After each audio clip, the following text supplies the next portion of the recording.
Harvester. I'm the program manager for the C7 Corvette, and also was for the C6 as it transitioned out. If the MC that's normally here, Phil Mitch, would be introducing me, he would be calling me the herder of cats. And that's what he would say my job is, to herd the cats in the organization.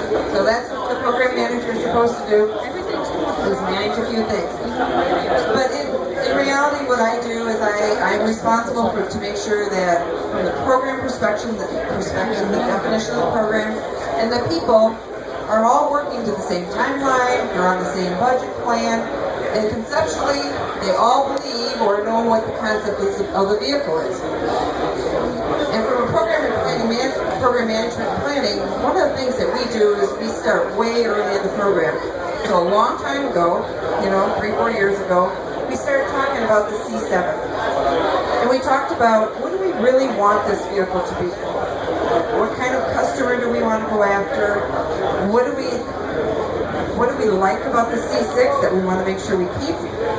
What do we want to change about the C6, i.e. interior? And we even want to be more aggressive.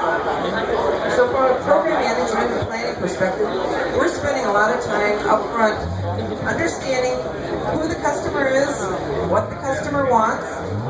We try to understand what's going on in the marketplace, i.e. do we really need a cassette tape player in the car anymore? That type of thing. So, we do? No. So those are the things we're trying to do way up front, and that's what we call scoping the vehicle. So we're out researching, doing clinics, we're taking some of these prototype vehicles out to clinics around the country and saying, what do you like, what don't you like? So that's the start of program management and development.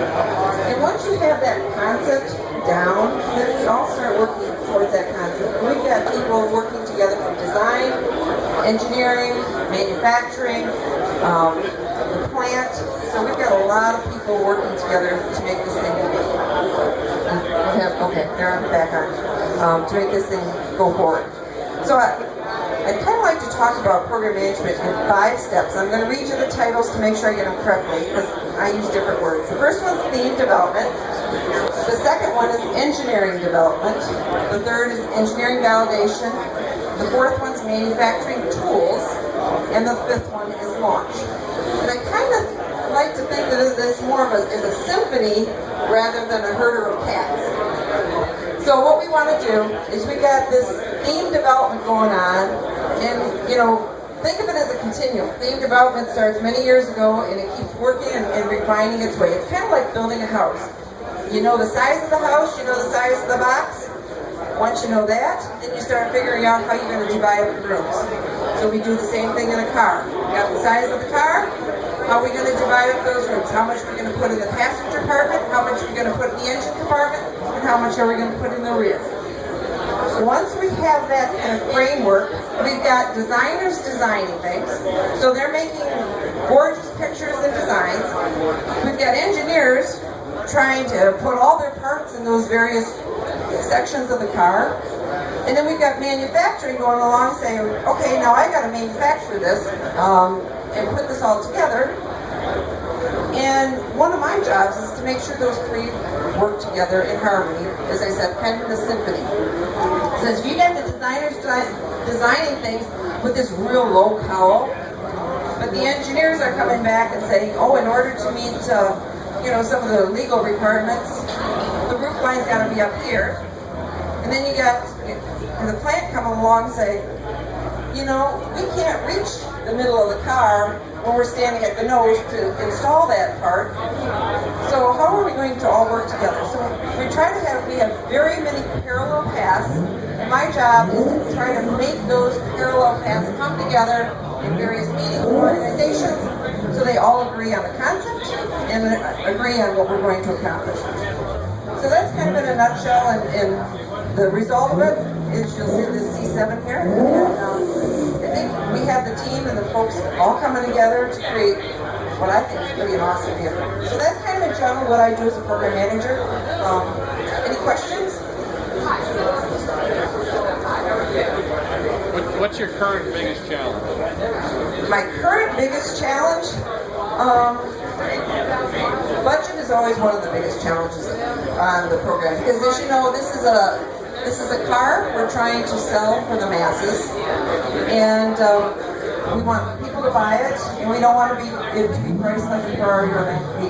It's easy to make a car where you have unlimited budgets, but on this one you have to balance all the choices between cost and what you offer the customers. So we're trying to make sure we do that balance, give you guys everything you want, but to still keep the car at a very reasonable price.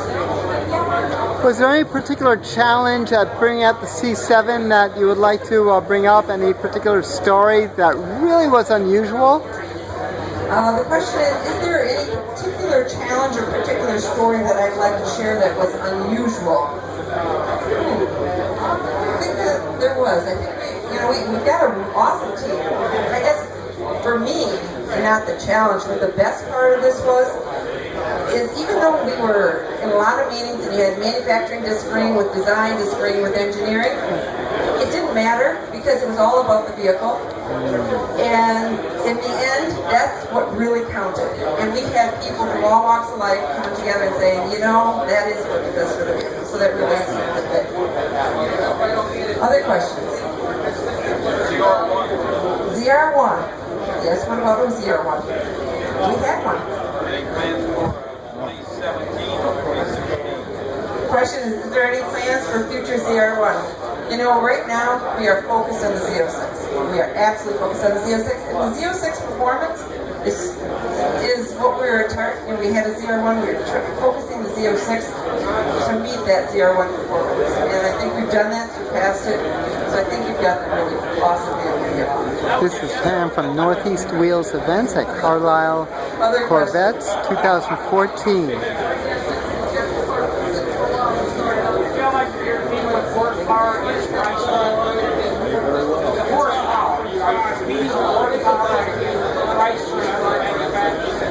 The question is, are we trying to compete on horsepower with Chrysler and the other manufacturers? As we develop the engines, we have a target horsepower that we'd like to achieve, and we don't announce it as we did with the Z06 until we're pretty close to production. Because what ends up happening is all about the integration of the vehicle, and so from a horsepower perspective, we have a target, but we need to understand the induction, the exhaust, and everything, and we maximize as much as we can. We try not to get into horsepower wars with our competition, but we do know we have to be competitive. Other questions?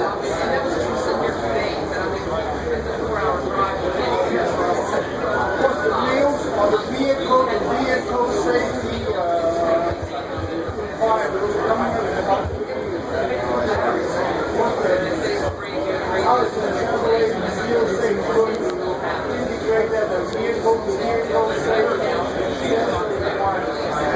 The question is, how is Chevrolet or how is the Corvette going to interact with the vehicle to be able to safety requirement that happens in about 3 years? I am not the expert on answering that question. I'm not even going to try to answer that one. But I don't know if we have Tom Toft here. He's the gentleman right behind you. So I might ask him to get with you and try to answer that question. Okay.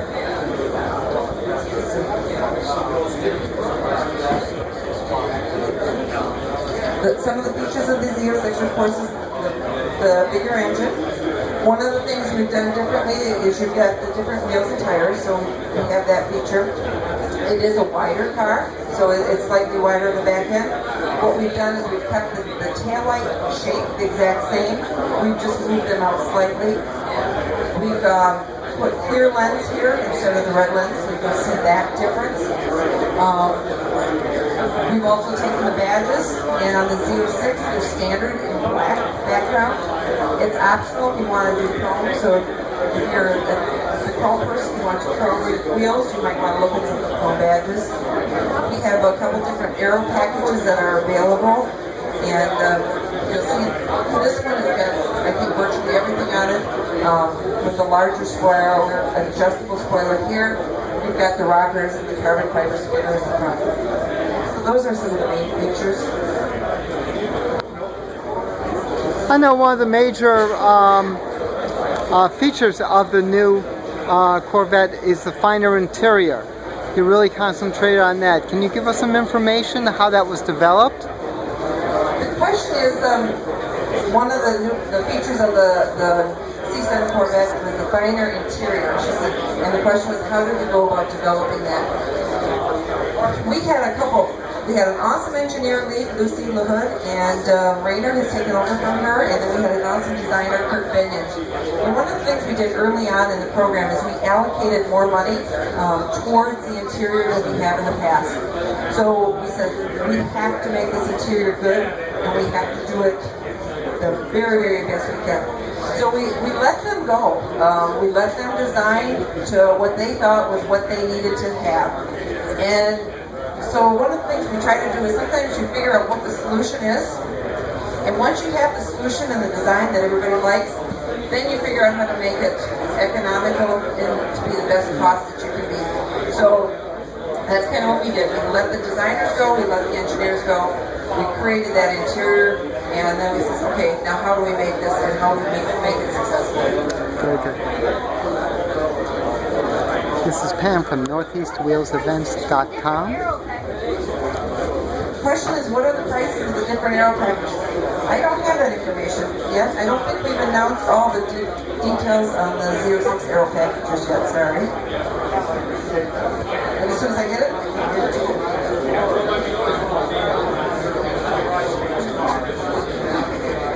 I don't know the exact price, but this one's fully loaded, so it's probably something over 100. Starts at $78,995, $79,000, and the convertible's about $5,000 more, but this one's probably everything up. It's probably over 100. Okay, I'm going to take the full chain on myself because I'm supposed to only be up here 10 minutes. I've been up here a little bit more, but thank you guys. Thanks for coming. We have at 12 o'clock Nick Kacharian. Nick is the quality, what's his official title? Well, he's a quality manager at the plant. He's going to talk about the problem-solving process, and so he's going to talk about some of the things that he's learned as he's been in the plant for a little over a year, and going forward. So thank you guys. We'll see you back at noon. This is Pam from NortheastWheelsEvents.com at Corvettes at Carlisle 2014.